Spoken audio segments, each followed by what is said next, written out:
From the Weather NorCal Command Center, this is your morning update. Kent's Meats and Grocery is much more than a grocery store. We carry a full line of quality meats, local and organic vegetables, and a large variety of fish, Green Mountain Smart Control pellet grills, and a full deli case of sandwiches and side dishes.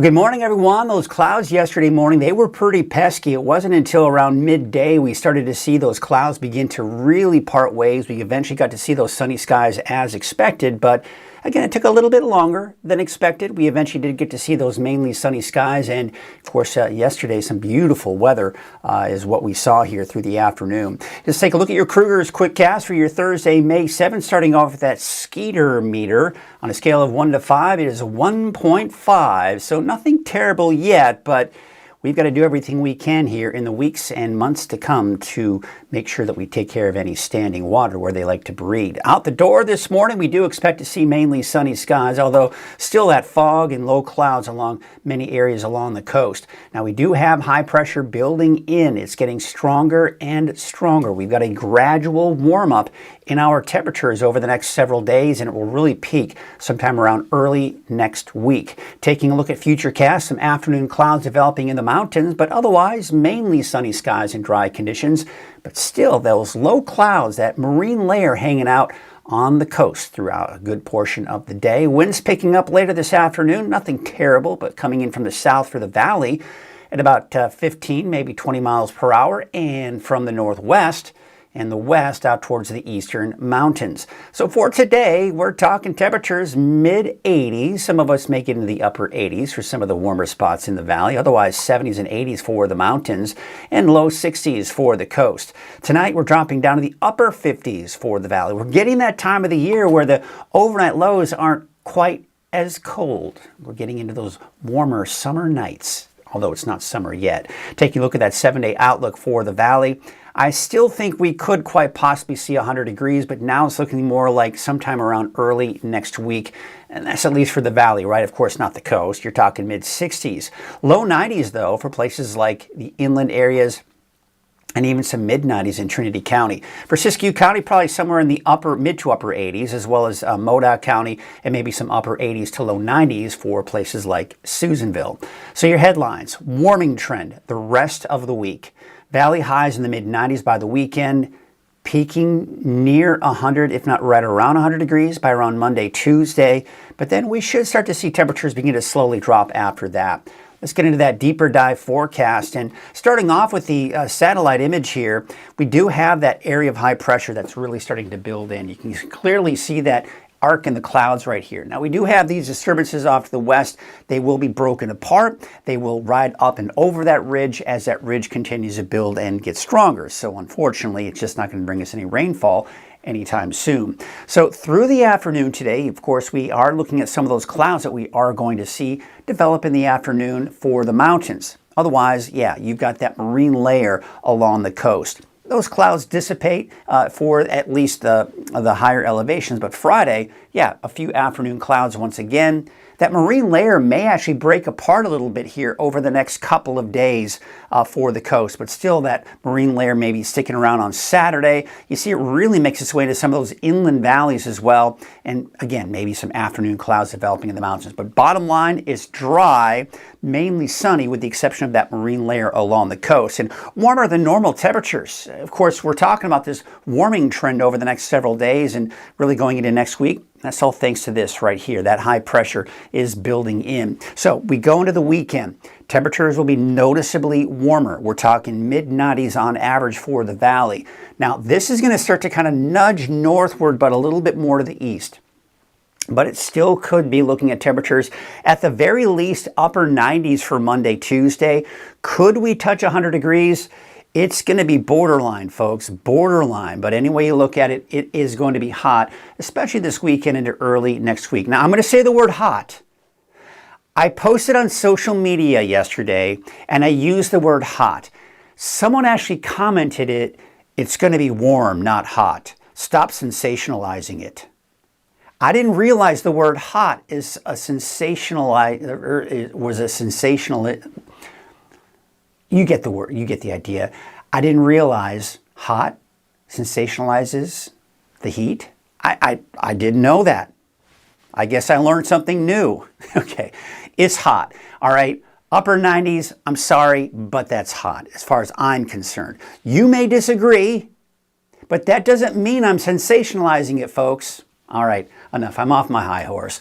Cooler air off to our west. That's what's going to help to kind of nudge that heat off to the east as we go through next week, and that's going to allow our temperatures to start to slowly drop through next week. Let's take a look at that 10-day trend. We actually kind of spike a little bit Saturday, a little bit of a dip Sunday, and then this is really when we see a peak. Upper 90s to about 100 degrees by Monday, Tuesday, and then we're back down at least to the low to mid 80s. But keep in mind, even mid to upper 80s that we see here, still above normal, which is around 80 degrees.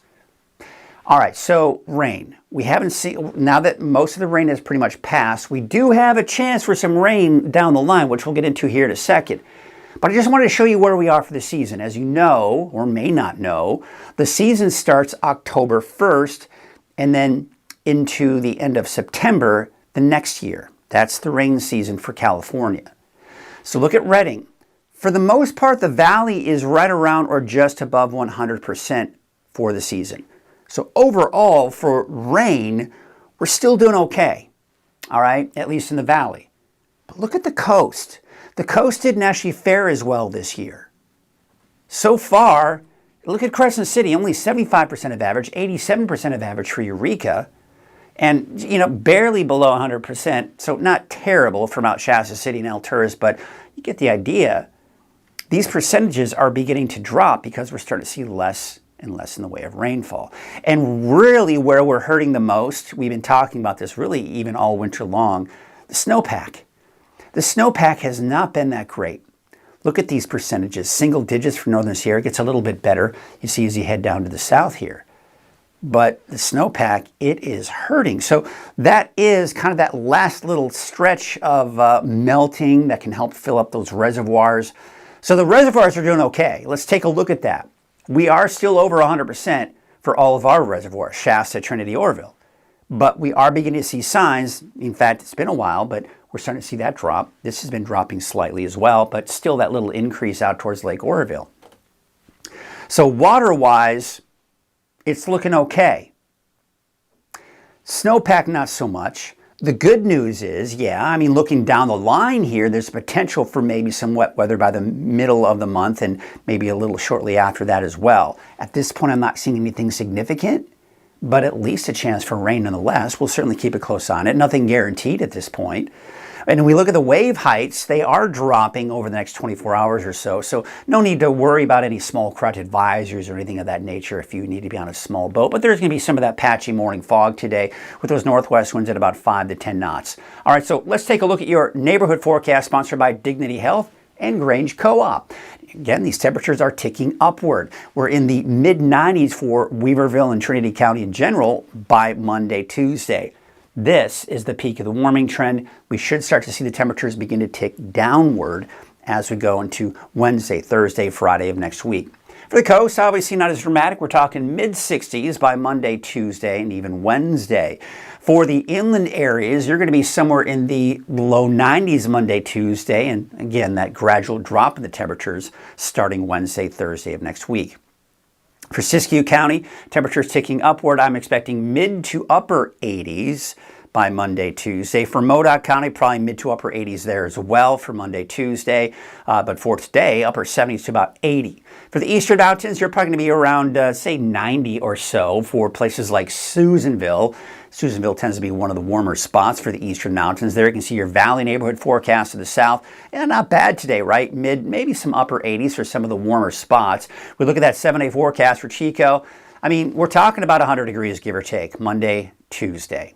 And then temperatures start to drop again after that on Wednesday of next week. 85 for today in Redding, all the way for Anderson, all the way down to Red Bluff, about 86, 81 for Whiskeytown. There's your 7-day forecast for Redding.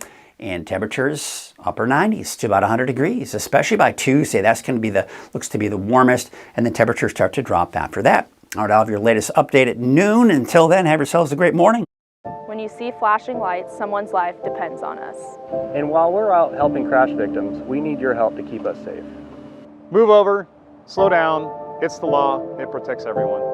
Our crews are out here every day, keeping the roads safe for you and your family. We're often the last ones on scene, and we want to make it home safe too. Protect those who protect you. Slow down and move over.